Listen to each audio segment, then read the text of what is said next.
ఈరోజు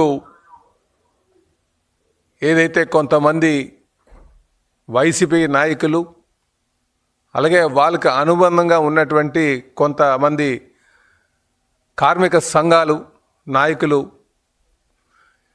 steel plant privatise అయిపోతుందని దుష్ప్రచారం చేస్తున్నారో అందులో ఎటువంటి వాస్తవం లేదు.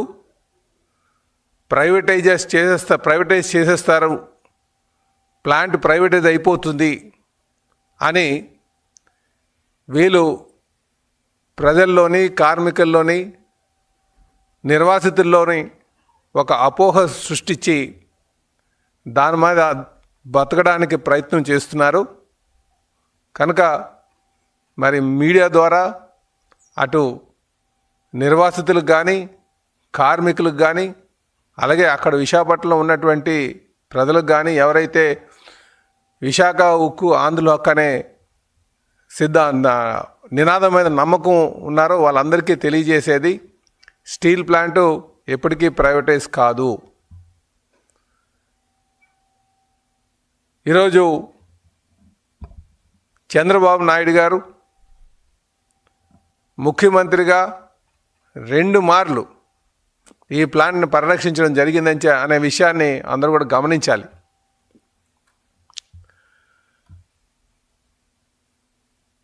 సుమారు 14,440 కోట్లు 14,040 కోట్లు ఈ ప్లాంట్కి అటు స్టేట్ గవర్నమెంట్ నుంచి ఇటు సెంట్రల్ గవర్నమెంట్ నుంచి డబ్బులు తీసుకొచ్చి దాన్ని కాపాడినటువంటి పరిస్థితి మరి అందరూ కూడా గమనించాలి. అంటే కేంద్ర ప్రభుత్వం నుంచి 11,440 కోట్లు తీసుకురావడం జరిగింది. అలాగే రాష్ట్ర ప్రభుత్వం నుంచి సుమారు 2,600 కోట్లు తీసుకొచ్చి అక్కడ ఆ ప్లాంట్ని కావలసినటువంటి ముడి సరుకులు కావచ్చు, లేకపోతే ఈ పవర్కి సంబంధించినటువంటి విషయం కావచ్చు, వీటికి భవిష్యత్తులో ఇబ్బంది లేకుండా ఉండడం కోసం అన్నీ సెక్యూర్ చేసి పెట్టినటువంటి విషయాన్ని కూడా మీరు గమనించాలి. అయితే ఈరోజు కొంతమంది ఎవరైతే గత 5 సంవత్సరాలుగా ఎటువంటి సహకారం అందించినటువంటి వారు ఈ ప్లాన్ని ఏదో విధంగా మూసేయాలని ఒక ఆలోచన చేసినటువంటి వైసీపీ నాయకులు ఈరోజు కొంతమంది వచ్చి ఇది ప్రైవేటైజ్ చేసేస్తున్నారని చెప్పేసి తప్పుడు దుష్ప్రచారం చేస్తున్నారు. ఇందులో ఎటువంటి వాస్తవం లేదని చెప్పి కూడా ఈ సందర్భంగా తెలియజేస్తున్నారు. అలాగే వీళ్ళతో పాటు వీళ్ళకి వైసీపీకి అనుబంధంగా ఉన్నటువంటి కొన్ని కార్మిక సంఘ నాయకులు కూడా వీళ్ళు పబ్బం గడుపుకోవడానికి సమస్యని ఒక దాని మీద పడి బ్రతికే విధంగా ఇది ప్రైవేటైజ్ అయిపోతుందని చెప్పేసి ఒక దుష్ప్రచారం చేస్తున్నారు. ఇది గమనించాలి చాలామంది ప్రజలు. అయితే మేము తెలియజేసేది ఒకటే, ఈ ప్లాంట్ నడవడం కోసం ఇంకా భవిష్యత్తులో మెరుగైనటువంటి ఉత్పత్తి సాధించడానికి కోసం కొన్ని కఠినమైన నిర్ణయాలు తీసుకోవాల్సినటువంటి అవసరం ఉంది. ఆ కఠినమైనటువంటి నిర్ణయాల్లో భాగంగానే కొన్ని సెక్షన్స్ వాళ్ళు ప్రైవేటైజ్ చేయడం జరిగింది. ప్రైవేటైజ్ చేయడం అంటే వీళ్ళేమన్నారు, ప్లాంటే ప్రైవేటైజ్ చేస్తున్నారు. అసలు ప్లాంట్ ప్రైవేటైజ్ చేస్తున్నారు, కొనడానికి వస్తున్న వాళ్ళు ఎవరు చెప్పండి. ముందుగా కొనడానికి ఒక ప్రైవేట్ ఇన్వెస్టర్ రావాలి కదా. ఇన్వెస్టర్ అనేవాడే లేకుండా ఉన్నటువంటి పరిస్థితిలో కొన్ని భాగాలు ఏవైతే మనం ప్రైవేటైజ్ చేస్తున్నారో అది గతంలో కూడా ఈ ప్రైవేటైజ్ అయ్యే ఉన్నాయి. వీళ్ళే ఇప్పుడు చాలామంది కార్మిక నాయకులు చెప్తున్నారు సుమారు 15,000 మంది కాంట్రాక్టు వర్కర్స్ ఉన్నారని. మరి కాంట్రాక్ట్ వర్కర్స్ ఏం చేస్తున్నారు ఇన్ని సంవత్సరాలు బట్టి? వాళ్ళు చేసే పనులే ఈరోజు మెరుగ్గా దానికి ప్లాంట్కి మెరుగైనటువంటి సేవలు అందించడానికి, మెరుగ్గా ఉత్పత్తి సాధించడానికి చేస్తున్నటువంటి అందులో భాగంగానే ఇవి కొన్ని మంచి కంపెనీస్కి ఇవ్వడం జరుగుతుందని చెప్పి ఈ సందర్భంగా తెలియజేస్తున్నాం. ఇది ప్రతి ఒక్కరు కూడా గమనించాలి. అయితే మా పైన ఉన్నటువంటి బాధ్యత కూడా తెలియజేస్తున్నాం. అక్కడ నిర్వాసితులు ఉన్నారు, నిర్వాసితులకి ఖచ్చితంగా న్యాయం జరిగేటట్టు మేము చూస్తామని చెప్పేసి ఈ సందర్భంగా తెలియజేస్తున్నాం. మీరు గమనిస్తే 1998లో కూడా ఆ రోజు ప్లాంట్ లాస్లో ఉన్నప్పుడు వాజ్పేయి గారిని ఒప్పించి, అలాగే ఆ రోజు కీర్తిశేషులు ఎంఏఎస్ మూర్తి గారు ఎంపీగా ఉన్నారు.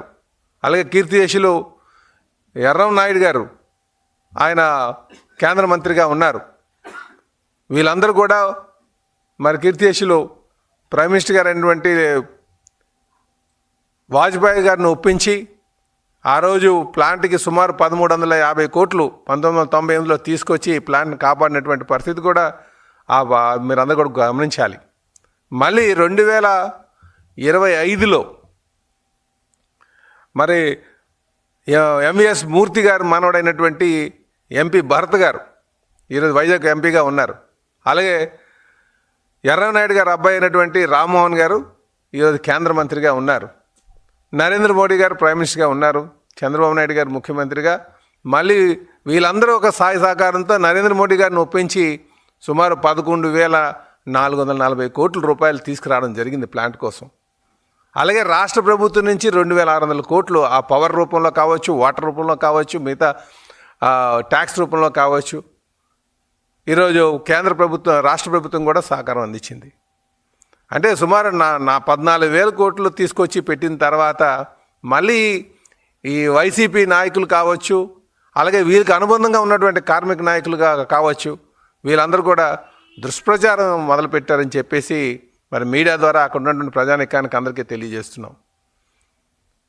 ఈరోజు చంద్రబాబు నాయుడు గారు ఖచ్చితంగా ప్లాంట్ని మంచి ఉత్పత్తి సాధించాలనే విధంగా కేంద్రం మీద మరి ఒత్తిడి తేవడం కూడా జరిగింది.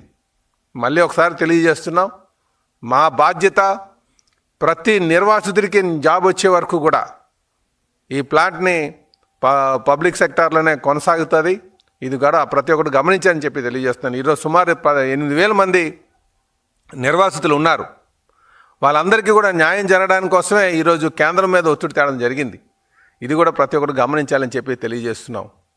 ఇదే కాకుండా కార్మిక నాయకులు కావచ్చు, అలాగే అక్కడ ఉన్నటువంటి యాజమాన్యం కావచ్చు, ఎంప్లాయీస్ కావచ్చు, వీళ్ళందరూ కూడా బాధ్యతగా మెలగాల్సినటువంటి అవసరం ఉంది. పబ్లిక్ సెక్టర్ అంటే ఇది అందరూ బాధ్యతగా వ్యవహరిస్తే కానీ ఈ లాభాల్లో నడిచేటువంటి పరిస్థితి ఉండదు. ఇది గమనించాలి అందరూ కూడా. ఈరోజు ఎప్పుడు లేనటువంటి ఉత్పత్తి సాధించింది స్టీల్ ప్లాంట్ 1987లో ఉత్పత్తి స్టార్ట్ అయిన దగ్గర నుంచి ఈరోజు లెక్కేసుకుంటే హయ్యెస్ట్ ఉత్పత్తి సాధించేటువంటి దిశగా ప్రయాణం చేస్తుంది. పూర్తి సామర్థ్యంతో పనిచేస్తున్నటువంటి పరిస్థితి ఇప్పుడు ఇన్ని సంవత్సరాల తర్వాత చూసాం. మూడో బ్లాస్ట్ ఫైర్ స్టార్ట్ చేసి 10 సంవత్సరాలు అయింది. 10 సంవత్సరాల నుంచి ఈ రోజు వరకు కూడా చెప్పాలంటే ఏ రోజు కూడా మొదలవలే.